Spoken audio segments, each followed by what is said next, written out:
বাংলাদেশের টি-20 বিশ্বকাপের মিশন শেষ। সুপার 8-এ আফগানিস্তানের বিপক্ষে 20 রানে 8 রানের মধ্য দিয়ে বিশ্বকাপ থেকে ছিটকে গেছে বাংলাদেশ। তবে দ্বিতীয়বারের মতো টি-20 বিশ্বকাপের সুপার 8-এ খেলা বাংলাদেশ আর্থিকভাবে বেশ লাভবান হচ্ছে। প্রাইজ মানি হিসেবে মোটা অঙ্কের অর্থ পাচ্ছে দল। এবার বিশ্বকাপের রেকর্ড $11.25 মিলিয়ন বা বাংলাদেশি মুদ্রায় প্রায় 132 কোটি টাকার প্রাইজ মানি দিচ্ছে আইসিসি। টুর্নামেন্ট সুপার 8-এ জায়গা করে নেওয়া প্রত্যেকটি দল ন্যূনতম $3,82,500 বা বাংলাদেশি মুদ্রায় 4,49,26,000 টাকারও বেশি প্রাইজ মানি পাচ্ছে। এরই সঙ্গে বিশ্বকাপে প্রতিটি ম্যাচ জয়ের জন্য দেশগুলো পাচ্ছে $31,154। সেই হিসাবে 3 ম্যাচে জেতা বাংলাদেশ পাচ্ছে $93,462 বা বাংলাদেশি মুদ্রায় প্রায় 1,09,77,453 টাকা।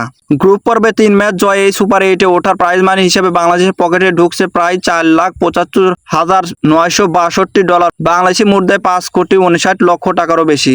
বিশ্বকাপে ঠিক আগে যুক্তরাষ্ট্রের বিপক্ষে সিরিজে হারলেও মূল আসরে বাংলাদেশের শুরুটা হয় দারুণ। প্রথম ম্যাচে শ্রীলঙ্কাকে হারিয়ে দেন শান্তরা। পরে 3 ম্যাচের মধ্যে নেদারল্যান্ডস এবং নেপালকে হারিয়ে সুপার 8-এ জায়গা করে নেয় বাংলাদেশ। যদিও সুপার 8-এ অস্ট্রেলিয়া এবং ভারত এবং আফগানিস্তানের কাছে হেরে সেমিফাইনালে আর ওঠা হয়নি লাল সবুজের প্রতিনিধিদের।